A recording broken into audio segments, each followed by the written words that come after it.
Jangan. Jangan ke raya. Kamu mana? Jangan ke raya. Sini nak. Boleh juga. Jom Okay. Hari ni ada kita buat buyback sikit. Duit yang kita dapat ni kita nak buat log-fi. Kita proceed untuk log-fi teruslah. Sebab pilihan untuk log-fi ni dia ada pembayaran cash. Jadi kita buyback, kita terus je proceed untuk log-fi. Okey, terima kasih.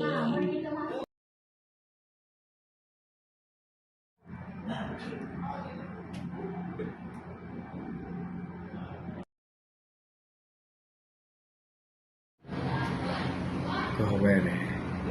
Gitulah.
Okay, Kak Noh ni maksud dia beli cincin Dubai. Dia beli 2 cincin.